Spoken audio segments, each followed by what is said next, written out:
He stated he eventually fired him as an informant because he was a pathological liar.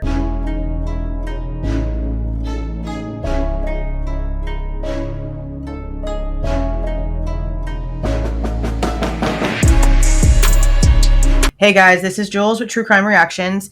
Disclaimer, everything stated in this video is my opinion and my opinion only. And just like everything else in these cases we discuss here on this channel, everything is alleged.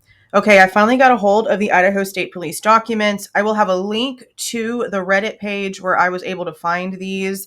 That's where I got them from. If you have your safeguards on, it downloads as a save file. It's been some time now. Everything's good to go. This is where I'm reading these from. So I'm not going from the very beginning. I'm going to, but I'm sort of like skimming through and looking to see what all is in here. I stopped on this one to record because it's somebody inside of the Idaho State Correctional Institute. So it's an inmate claiming that they had some sort of tip about something. And so I'm curious. So I wanted to go ahead and record me reading this in full because I got to like the very top of it after seeing something about somebody being fired as being an informant because they're a pathological liar, and just felt the need to share my reaction to you guys with this. Now, I just got out the tub, so I'm nowhere near camera. This is going to be faceless, but we will be live later tonight to go over some of these. I'm honestly really anxious to go in and do a comparison of Dylan's actual interview because Bryan Kohberger read it out loud, and in his, he said very plainly, because I reacted to it very intensely, and everyone else that listened to this heard it too. She denied remembering what his face looked like and said she could see that his head and mouth were covered, but she could not see his eyebrows, and further advised she was not. She could not see his eyebrows. She could not see his eyebrows.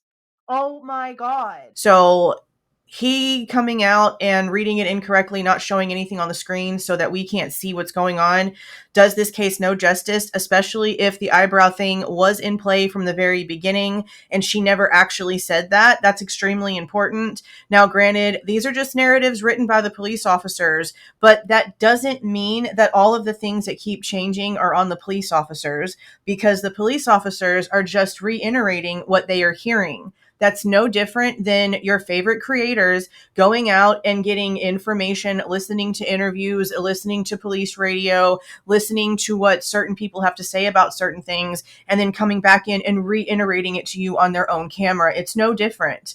So yes, I understand we haven't technically heard from Dylan's face, but these words are apparently coming from Dylan's face.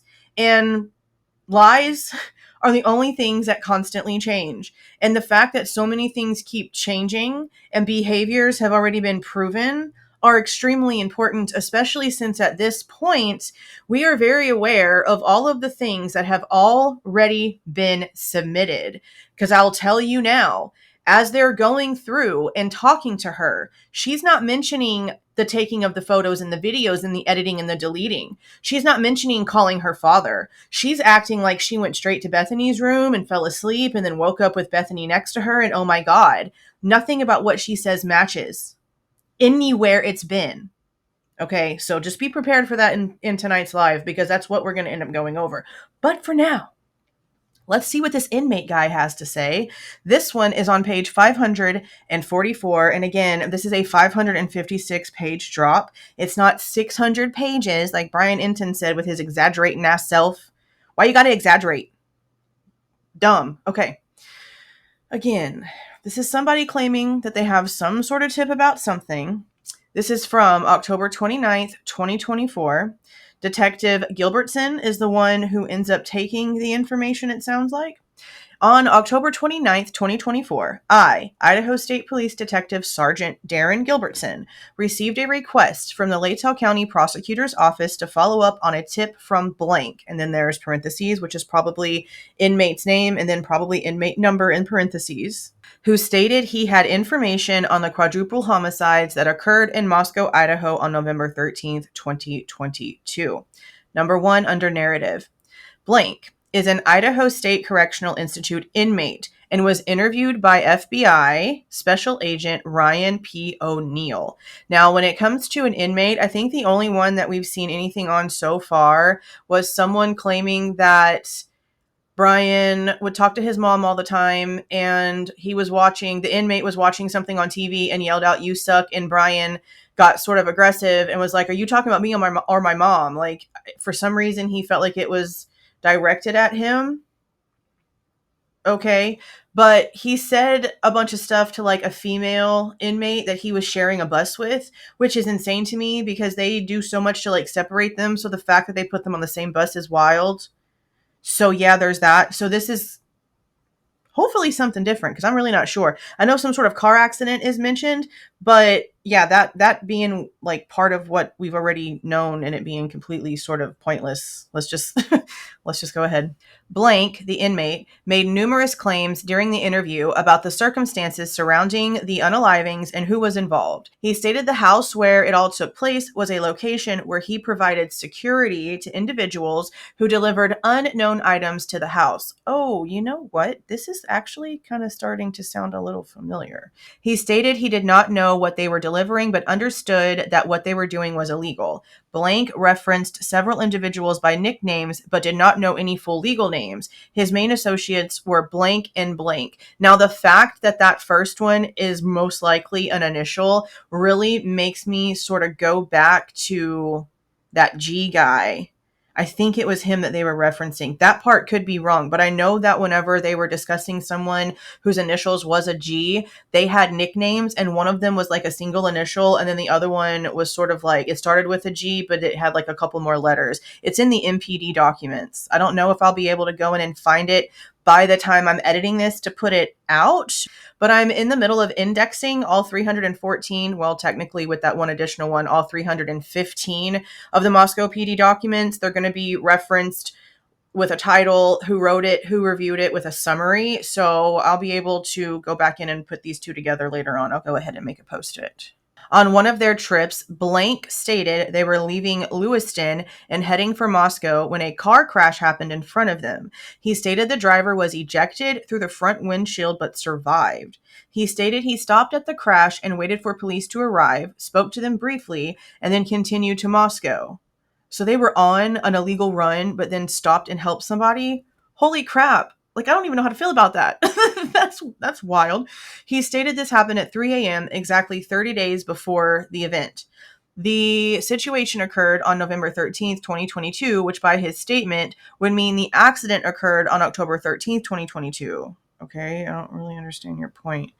Like, what does this have to do with anything? I searched ISP District 2 calls from this date and did not locate any crashes that matched his description. I then contacted the Nez Perce County Sheriff's Department and requested they check to see if the Sheriff's Department or Lewiston Police responded to any crashes on this date which matched his description. They could find no records for the Sheriff's Department or LPD responding to a crash matching the description. I requested they expand the search to October 12th through the 14th, 2022, and still did not find any matches. So he was trying to give them something for like reference of truth and they couldn't find it. Okay, well, that's not honestly shocking. Blank stated he was later punished by Blank for stopping at the scene of the crash. He stated that Blank broke both of his feet. So the boss man. He stated he was in jail from October 28th, 2022 through December 9th, 2022 in Spokane County and Kootenai County. On October 31st, 2024, Detective Brett Payne of the Moscow Police Department contacted both the Spokane County and Kootenai County Sheriff's Departments. Spokane County stated Blank was arrested in Airways Heights, Washington on November 23rd, 2022 for A. Not S.A., but A. He was then transferred to Kootenai County for a warrant. Neither detention center had any records of Blank having broken feet. So he even lied about the injuries because he would have definitely been injured if that had happened because of something that happened like a week or so, 2 weeks before he went to jail on the 28th of October. Yeah. Kootenai County reported having Blank listed as having blank blank. Additionally, the dates of his incarceration do not match what he stated in his interview with Special Agent O'Neill. So then why do you continue to talk to him? On October 31st, 2024, followed up with S.A. O'Neill about the interview he conducted with Blank. S.A. O'Neill stated he had a long history with Blank and that he used to work as an informant for him. He stated he eventually fired him as an informant because he was a pathological liar. S.A. O'Neill stated he continually sought out law enforcement to try to help himself out when he got in trouble, but he never had credible or reliable information. S.A. O'Neill stated during the recent interview with Blank, he did not find him credible and did not believe anything that he said in the interview. I mean, I don't disagree about not believing this guy, but it would still be really interesting to hear what he had to say. Just to compare, like, what's going on here. Because literally nothing that he said to even lead up to, hey, I got some information and this is how I'm going to prove it's legitimate. None of it, even the injuries. Like, why would you lie about having broken feet 2 weeks before you got arrested, knowing that they're going to give you a physical? And, like, mark everything that's wrong with you. They would have definitely marked if you had 2 big old casts on your feet or if you had broken bones in your legs. Wild. Okay, that's it, you guys. I'm going to go ahead and get this one out so that you guys can kind of see some of the insanity that does happen in these cases. People that come out claiming that they have information. Like, it's not just like the Dot situation or people that come out in these stories and have false things to say and they try to make a big deal out of it just so they can get attention. That is a mental disorder. To come out onto the internet and create a persona and put yourself into a situation that had nothing to do with you whatsoever and pretend like what you know is so important and could break the case. Like, this literally happens in every single case out there, even in the small ones that people don't really talk about. It happens. People do this kind of crazy, crazy stuff. It's not just out here on the internet, though, obviously. It's out in the real world, too. You have to be so careful with what people come out and say to you. Everything. You just have to be so careful. And right now, at the time I'm ending this, it's 12:45. We will be live later on this evening. But for now, again, let me know what you guys are thinking about this certain scenario down in the comments. If you like the way that I present this information and give my opinion, please don't forget to leave a like on the way out. Subscribe to the channel if you have not subscribed already. And please don't forget to make sure that that notification bell is set to all so you don't miss any of my rants, reviews, reactions, updates, or deep dives. See y'all.